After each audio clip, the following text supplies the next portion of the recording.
ഇനി നേരെ മധ്യകേരളത്തിലേക്ക് പോവുകയാണ്. നിതിൻ സേവ്യർ ആണ് വിവരങ്ങൾ നൽകാനായി ചേരുന്നത്. അവിടെ ഒരുപാട് വാർത്തകളുണ്ടെങ്കിലും നമ്മുടെ പ്രേക്ഷകർ ഇന്ന് കമന്റ് ബോക്സിലൊക്കെ ചോദിക്കുന്നത് PC ജോർജിന്റെ അറസ്റ്റുമായി ബന്ധപ്പെട്ടാണ്. എന്തുകൊണ്ട് PC അറസ്റ്റ് ചെയ്യുന്നില്ല, അല്ലെങ്കിൽ എപ്പോഴത്തേക്ക് ഉണ്ടാകുമെന്നുള്ള കാര്യങ്ങളൊക്കെയാണ്. അപ്പോൾ അതിൽ നിന്ന് തന്നെ തുടങ്ങാം. കോട്ടയത്ത് നിന്നുള്ള വാർത്തയാണെങ്കിൽ പോലും നിതിൻ അതിൻ്റെ ഒരു വിശദാംശങ്ങൾ അറിയാൻ സാധ്യതയുണ്ടെന്നുള്ളത് ഉറപ്പാണ്. കാരണം നിതിൻ ഏറ്റവും അധികം ആളുകൾ ഈ PC ജോർജിന്റെ അറസ്റ്റുമായി ബന്ധപ്പെട്ടുള്ള കാര്യങ്ങളാണ് ചോദിക്കുന്നത്. അതിലേതൊക്കെ പ്രധാനപ്പെട്ട അല്ലെങ്കിൽ പുതിയ വിവരങ്ങളാണ് നമ്മൾ പ്രേക്ഷകർക്ക് നൽകാനുള്ളത്. ഒപ്പം മധ്യകേരളത്തിൽ നിന്നുള്ള മറ്റു വാർത്തകൾ കൂടി.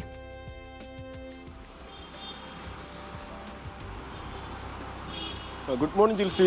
തീർച്ചയായും PC ജോർജിന്റെ അറസ്റ്റ് വൈകുന്നതിൽ പല തോതിലുള്ള പ്രതിഷേധങ്ങളൊക്കെ കഴിഞ്ഞ ദിവസം കണ്ടിരുന്നു. ഏതായാലും PC ജോർജ് നിലവിൽ ഒളിവിൽ തന്നെയാണെന്നാണ് പോലീസിന്റെ നിഗമനം.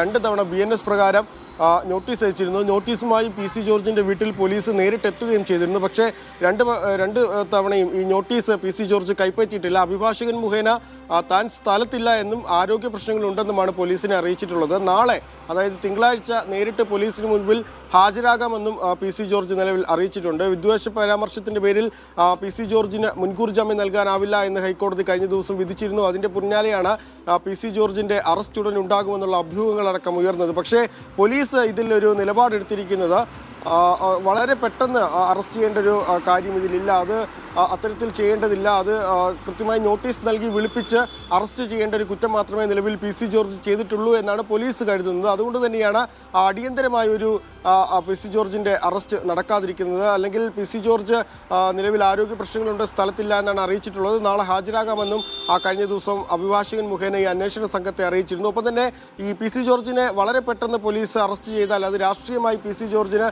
വലിയ നേട്ടമാകുമെന്നൊരു തോന്നൽ സർക്കാരിനുണ്ട്. അതുകൊണ്ട് തന്നെ നോട്ടീസ് നൽകി വിളിപ്പിച്ച് മാത്രം PC ജോർജിനെ അറസ്റ്റ് ചെയ്താൽ മതി എന്നാണ് സർക്കാർ പോലീസിന് നൽകിയിരിക്കുന്ന നിർദ്ദേശം. ഏതായാലും നാളെ PC ജോർജ് ഈ പോലീസിന് മുൻപിൽ, അന്വേഷണ സംഘത്തിന് മുമ്പിൽ ഹാജരാകും. നാളെ തന്നെ PC ജോർജിന്റെ അറസ്റ്റ് ഉണ്ടാകുമെന്നാണ് നിലവിൽ കരുതപ്പെടുന്നത്. മറ്റൊരു പ്രധാനപ്പെട്ട വാർത്ത മധ്യകേരളത്തിൽ നിന്നുള്ളത് അത് ബില്യൺ ബീസ് തട്ടിപ്പുമായി ബന്ധപ്പെട്ടാണ്. കഴിഞ്ഞ ദിവസം നമ്മൾ കണ്ടതാണ്. 32 പേർ പരാതി നൽകിയതിന് പിന്നാലെയാണ് ഇത്തരത്തിൽ വലിയ തോതിലൊരു തട്ടിപ്പ്, ഓഫർ തട്ടിപ്പിന്റെ കെട്ടടങ്ങുന്നതിന് മുമ്പാണ് ഇത്തരത്തിൽ ബില്യൺ ബീസ് എന്ന പേരിലുള്ളൊരു നിക്ഷേപക തട്ടിപ്പ്, ഷെയർ ട്രേഡിംഗിൽ വലിയ തോതിലുള്ള ലാഭവിഹിതം വാഗ്ദാനം ചെയ്തുള്ള തട്ടിപ്പായിരുന്നു. 10 ലക്ഷം രൂപ നിക്ഷേപിച്ചാൽ 30,000 മുതൽ 50,000 വരെ മാസം ലാഭവിഹിതം നൽകാമെന്ന് പറഞ്ഞുള്ളൊരു തട്ടിപ്പായിരുന്നു. അപ്പോൾ ഈ തട്ടിപ്പിൽ ഇപ്പോൾ പുതിയ വാർത്തകൾ കൂടി, 150 കോടി രൂപയുടെ വമ്പൻ തട്ടിപ്പാണ് നടന്നിരിക്കുന്നത്. കൂടുതൽ പരാതികൾ ഉയർന്നു വരുമെന്ന് പോലീസ് കരുതുന്നുണ്ട്. അപ്പോൾ ഇതിലിപ്പോൾ പുറത്തു വരുന്നൊരു വാർത്ത, ഇതിൽ കള്ളപ്പണ ഇടപാടുകൾ കൃത്യമായി നടന്നിട്ടുണ്ടെന്നാണ്. അതായത് ഈ ബില്യൺ ബീസിന്റെ ഉടമ ബിപിൻ സി ബാബു ഈ ഒരു ഇടപാടുകാരനുമായി സംസാരിക്കുന്ന ഓഡിയോ ഇപ്പോൾ പുറത്തു വന്നിട്ടുണ്ട്. അത് ഈ കള്ളപ്പണ ഇടപാട് അല്ലെങ്കിൽ കള്ളപ്പണം തങ്ങളിലേക്ക് എത്തുന്നുണ്ട്, അത് ലാഭവിഹിതമായാണ് ഞങ്ങൾ നൽകുന്നത് അടക്കം പറയുന്നൊരു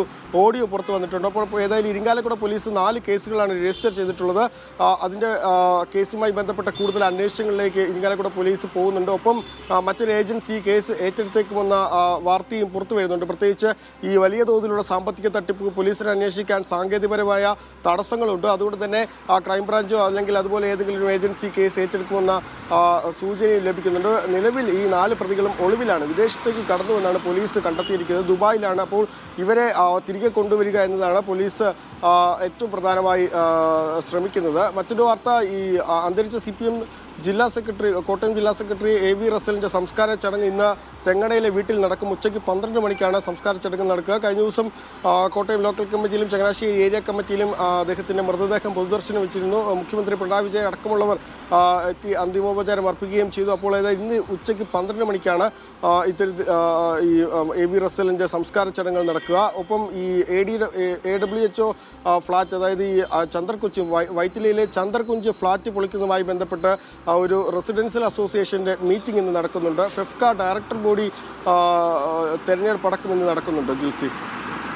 യെസ്, ഇതൊക്കെയാണ് നമുക്ക് മധ്യകേരളത്തിലുള്ള ഏറ്റവും പ്രധാനപ്പെട്ട വാർത്തകൾ. ഇപ്പോൾ ഓഫർ തട്ടിപ്പിന് പുറമെ വേറൊരു തട്ടിപ്പും കൂടെ വന്നിരിക്കുകയാണ്, ബില്യൺ ബീസ് തട്ടിപ്പ്. എത്ര തട്ടിപ്പിന്റെ വാർത്തകൾ നമ്മൾ നിരന്തരം കണ്ടുകൊണ്ടിരുന്നാലും ഈ തട്ടിപ്പിൽ പോയി തലവെക്കാൻ മലയാളികൾക്കുള്ള ഒരു കഴിവ്, അത് പ്രത്യേകം എടുത്തു പറയേണ്ടതാണ്. ഏത് തട്ടിപ്പുണ്ടെങ്കിലും അതിൽ ആദ്യം കുടുങ്ങുന്നത് മലയാളികളാണ്. വലിയ പ്രബുദ്ധരായതുകൊണ്ടായിരിക്കണം ഒരുപക്ഷെ ഇങ്ങനെ സംഭവിക്കുന്നത്. പിന്നെ PC ജോർജിന്റെ വാർത്തയുമായി ബന്ധപ്പെട്ട് ഞാനിങ്ങനെ ആലോചിച്ചപ്പോൾ PC ജോർജിനെയും PP ദിവ്യയും ഒന്നും കാണാൻ പോലീസിന് കഴിയാറില്ല. പക്ഷേ മഹാരാഷ്ട്രയിലും ഒഡീഷയിലും അസമിലും ഒക്കെ പോയി കുറ്റവാളികളെയൊക്കെ പിടിച്ചു കൊണ്ടുവരുന്ന പോലീസിന്റെ മികവ് അഭിനന്ദനം അർഹിക്കണം. പക്ഷെ അടുത്തുള്ള ആളുകളെ കാണാനാണ് കുറച്ച് ബുദ്ധിമുട്ട്. അപ്പോൾ പ്രശ്നം പോലീസിൻ്റെതല്ല എന്ന് നമുക്ക് മനസ്സിലാക്കിയെടുക്കാമല്ലോ.